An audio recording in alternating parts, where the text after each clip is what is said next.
Alright, Lee Enfield, Royal Tiger Imports. See how this thing shoots. Hey Phoenix fans, welcome to Phoenix Arms and Defense, and in today's video we're going to be reviewing a rifle, but more so the company that sold me the gun, and that is Royal Tiger Imports. Now, for those of you that don't know, Royal Tiger Imports is an importer that has they've made a pretty big splash in the surplus world recently, because they're one of a few importers that are actually getting guns into the primary market instead of the secondary market, and you buying them at fairly expensive prices. It's no surprise that firearms are going up in price. I mean, see my Why Are Guns So Expensive video. I'll link it to the end of the video, end of this week's video. Now, so what we're going to be kind of doing is we are going to talk about the company. We're going to talk about my experiences with the company, the rifle they sent me, and my overall opinions on it. So with that, we're going to go ahead and get into it. We'll start with part one of this, the company and my experiences with them. Alrighty guys, so now we're going to kind of delve into part one of this video, and we're going to talk about a little bit about Royal Tiger Imports and my experiences with them. So about them. So like I said, they are an importer of firearms. They import, everything from modern guns to, surplus firearms, obviously. But what they're doing is they bought out a cache of firearms out of Ethiopia. And some of the stuff that they're bringing in is incredibly hard to find. So a little bit of shallow history. After World War II, multiple countries gave a lot of old firearms they didn't need over to Ethiopia as aid. They included, the U.S., Britain, France, some German guns, things like that. All sorts of firearms that they just gave over to them, like, here you guys go. Now, because of that, and like I said, I mentioned the U.S. specifically, is because they have never before re-arsenaled M1 carbines, or unre-arsenaled M1 carbines, if that's a word, which means they've never been rebuilt. They don't have bayonet lugs. They don't have the newer sights. A lot of them have the old flip-up sights, and they're selling these guns for a very reasonable price. In fact, a lot of the really good reviews that I've seen were on the carbines, and everybody was extremely happy. So that's pretty neat. Amongst that, they're selling a couple of French guns, some of the Labels and the Berthiers for, again, pretty reasonable prices. These are hard to find guns. Amongst that, they're also selling a variety of Mausers, Gewehr 98s, the 1888 commission rifles, which actually classifies as an antique, K98s from World War II, a bunch of stuff like that. They're also selling some British Enfields. One of them is the number 4 Mark I Lee Enfield, the World War II variation. It's got, the peep sights, a little bit longer barrel and things like that. And then they're also selling this, the British number 1 Mark III Star short magazine Lee Enfield, the SMLE. And I have been eyeing one of these for a long time. So now we're going to kind of caveat or segue that word, into my experiences with them.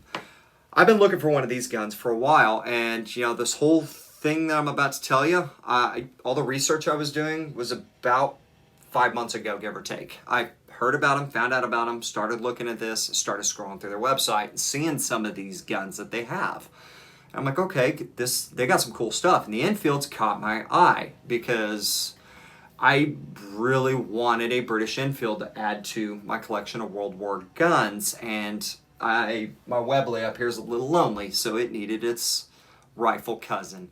So that was one of the staples that I wanted for my collection. I wanted an Enfield, but I wanted the best of both worlds because these were used during a brief time during World War I until, the number 4 came out. So I was like, well, I can get the best of both worlds with this, and it'll represent both until I get a number 4 eventually, maybe, who knows. So I started looking and read the description, and they had multiple grades of them. So you had kind of the A, I believe they described it as like an A grade, and then you had the B grade, which is actually what I wound up getting. More on that in a second. So different grades, and I've been watching this, and I was watching the numbers go down and down and down. Till at one point I was going on their website and I was like, okay, they have like less than 7 of these left. And then about 4 or 5 days later I checked, they had 2 and then they had 1. And I talked with the wife over it and I'm like, I'd really like to get one of these if we could pull it off. I think this is a good buy. And we made it happen. Now, I had never bought a gun like this before because with this, like normally all the guns that I've bought, I've actually handled, I've looked at, and I know what I'm getting. With this, it's the luck of the draw. And in the description for this one, it gave you a wide variety of dates from the mid-19 teens all the way up to like the early 40s, like 43. So that's a wide swath. So I didn't know if I was even going to get a World War I variation or not. And I was like, man, I don't know. This is kind of risky, let alone knowing the condition. I had a pretty good idea of the condition. They described them as, fair to good. So decent. It'll be shootable. May have a few missing parts, dings and stuff like that, bruises on the stock, etc. What you kind of expect out of a gun that's been through war. I mean, it's war and training. So, I mean, they get tore up. So I was like, okay. So now we'll kind of go into the timeline a little bit. So I placed the order on the 4th of April, a Sunday. Obviously, you're not going to be open on Sundays, but placed it, got the confirmation, etc.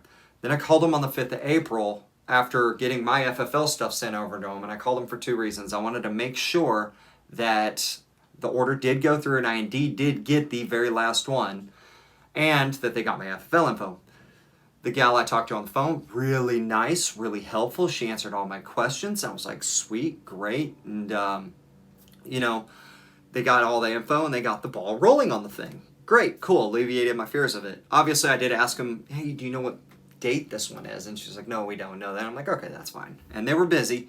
And she did inform me that it was going to be about 2 weeks before it actually shipped. So I kind of knew that ahead of time. They were swamped. And I mean, obviously, so if you got all these hard to find guns that everybody wants, supply demand is a real thing. So fast forward to the 8th of April, so a few days later, I get an email for somebody else that says they needed my FFL info. I'm like, no, you guys don't. I gave it to you. So I called them up, and then at that point, I looked on the website. They had another batch of them come in. And I was like, oh, okay, cool. So I called them up, and I'm like, hey, just want to clarify, my FFL info did get sent over. And she's like, oh, yeah, no, that was a mishap. She got me taken care of, boom. And I asked her, I was like, hey, because you guys got more of these in, can I go ahead and add the bore select? So that's another deal that you can add on. It's an add-on charge. It was $50 to make sure that you get a rifle with a shootable bore. And I was like, that's worth $50. It's better than having to go through and rebarrel the gun. And that way, if it does have an original barrel by chance, I get to keep it on there. She's like, yeah, no problem. So they added it on there. I checked my bank account, got charged. Cool. Fast forward a few more weeks later to the 22nd of April, and I get an email saying that the gun had shipped. Ooh, you can imagine my excitement. I was like, woohoo, I get to finally know what I'm getting and get to see what this rifle is. Because, you kind of were like, man, am I going to get what I want? Is it going to be really torn up beyond repair? Is it going to need repair? All those kind of things. Stuff that kind of associates with buying guns online, if you've ever done that. So, that was a Thursday. So Friday, I click in the tracking info, checking it, make sure it's updating. Didn't see anything Thursday night. I'm like, okay, it's late. So I checked on Friday, and multiple times, tracking number didn't update. I'm like, okay, what's going on here? So I called FedEx on Saturday, knowing they weren't open. And I was like, Royal Tiger Imports wasn't open. Called them up. I'm like, hey, look, this is going on. Why is this not updating? Did I get sent a wrong tracking number? And they're like, well, it could be that, or they just haven't shipped the gun out yet. I'm like, okay, well, that's possible. They are behind. So Monday, I got a hold of them and got a hold of them about, the tracking information. They're like, well, we don't really know because of the volume of guns that we got going out right now. But it's possible that we could have gotten you the wrong tracking number, but more likely than not, the gun hasn't shipped. I'm like, okay, all right, that's fine, got it. Kind of down a little bit about it. And then April 27th, a Tuesday, the gun shows up. So I was like, whoa, okay. So now with the tracking info, that means that I either got sent the wrong tracking information or FedEx screwed up. So I'm not going to really blame that one with RTI. So we're not going to really include that into the cons, but it is something I just want you guys to be aware of that I did experience. Now, far as my overall experiences, pros I've got to say about them is they were friendly. They were very, even though they were swarmed, I'm sure both people I talked to a guy and a gal, I didn't catch their names, but they both were very kind about me, even though I'm sure they got multiple questions asking, hey, where's my shipments? What's going on with this? That can kind of get old getting asked the same question every single day. I get that. But they were really good, real professional, and they answered all my questions, got the ball rolling. So the only cons I have to say is the tracking number. That was frustrating, but like I said, I can't really blame that on them or FedEx. It happens. I mean, mistakes get made. The FFL info, the communication on there would be kind of a little minor con. It was just like, oh, okay, well, no, you guys did get it. I called to make sure you got it. And then the bore select. More on that in a second. So now we'll kind of go into part 2 of this. We're going to talk about the rifle, and I'll elaborate on the bore select here in just a second. All right, guys. So the rifle. Let's talk about the rifle. Now, I know you guys want to know the specs and the details and the history behind it. Don't worry. There will be a video on that later down the road. Trust me. But for now, so I got off of work, came home, and immediately me and a buddy started cleaning the thing, and it took a long time to get her cleaned up and to the point where we could inspect it and see if it was safe to shoot. And it took us from the time to take every single little piece apart, get it all cleaned up, get it back together. It was 3 hours. It had a lot of cleaning and a lot of work to do, and it's still not done. So upon actually inspecting it, it was it was made by Enfield in 1916, so I could not have asked for a better year. Upon immediate inspection, I did notice the bolt was mismatched with serial. I'm not surprised. It is what it is. And then we started tearing her down. I mean, she had cosmoline all over, tons of dirt. I mean, it was nasty, and as you guys can see from the footage, it had some rust in some spots, some minor rust. It wasn't bad. Nothing caused major pitting. Checked over the barrel. There was no pitting in the barrel or on the outside of the barrel. Nothing was rotting through underneath or anything. The wood took a lot of cleaning up as well, just getting all that crap knocked off and stuff. And you can see some dry spots on her that's going to need a little bit of linseed oil probably. Overall, the rifling did appear fairly strong, except for at the muzzle, which I already knew about because I did the bullet test. Come to find out, the barrel is actually matching to the receiver. So this is a 105-year-old barrel. I mean, so I'm not really all that surprised that the crown on the gun is rotten and that it's, it did not pass a bullet test. So, hey, it is what it is. So overall, there was only a few things really that were missing or broken, really, I guess you could say, missing or damaged. And as you guys can tell here, it's missing the little sling swivel. Over here on the other side, we'll flip around. I don't know if you guys can see how well, but the safety is extremely loose. It does get knocked back and locked into the locking position under recoil. You'll see that in the video here in a second. This part I'll have to give you some pictures of, but it's got a couple of minor hairline cracks, not a big deal, nothing that's going to cause harm to the gun, and the stock is in need of a little bit of tightening, which won't be too terribly difficult to fix. Other than those really few things, see, we talked about safety, the sling swivel. Oh, there was a broken screw on there on the trigger guard, so I'll show you that as well. That's, again, an easy fix. It just twists right out with your finger, and then I'll be able to change that out with no problems. So the barrel on it is really the only thing that was really concerning on her. So, how'd it shoot?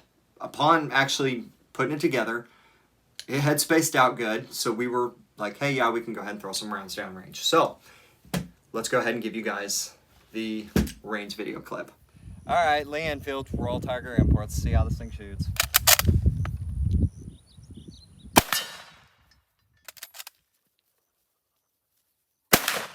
Molly.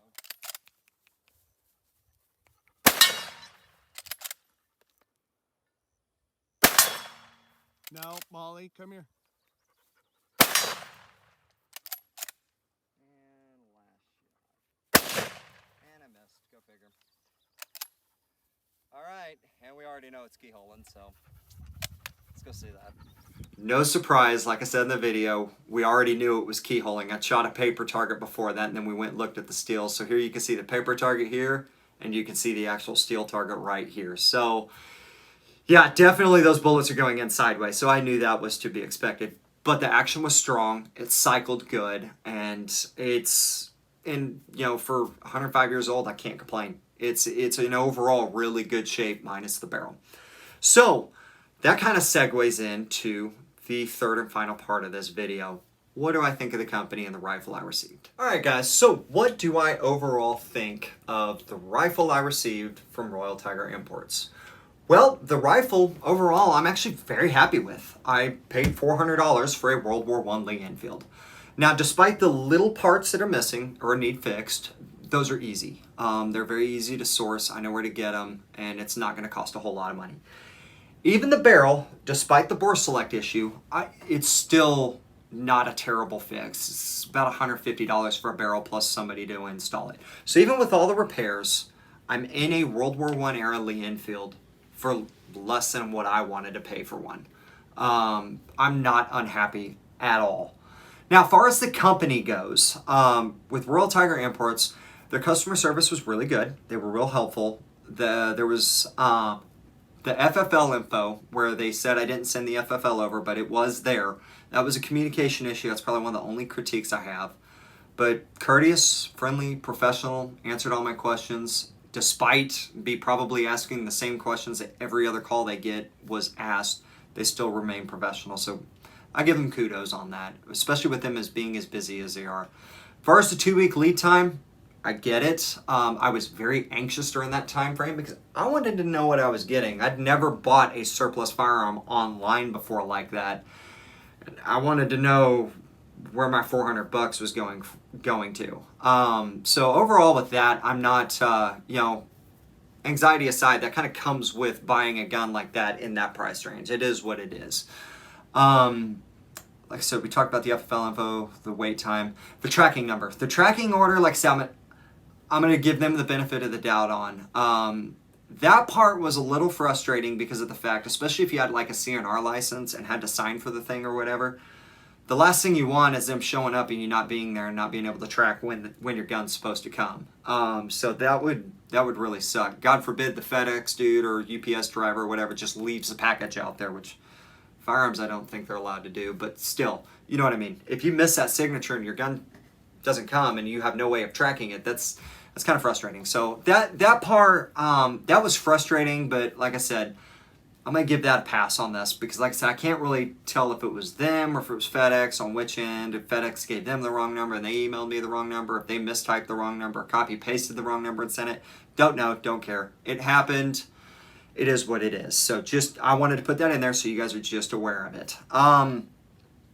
And then the bore select. So I still have to call them about the bore select. It's right now I'm shooting this on the weekend, so they're not open, but I will call them about the bore select. I'll give you guys a follow-up video, let you guys know how that goes.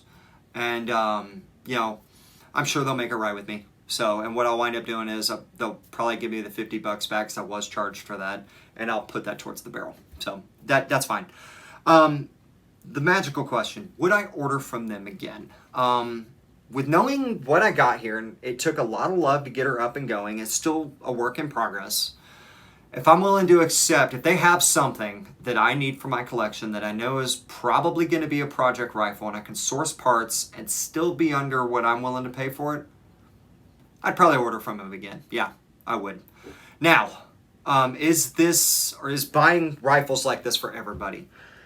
If you are of the mindset that you want a pristine, hard-to-find item, no, this is not for you. If you're looking for a pristine, good, clean condition, hard-to-find rifle that they have, but are wanting it in the best possible condition, go to one of the auction sites because you will not be happy with what you get.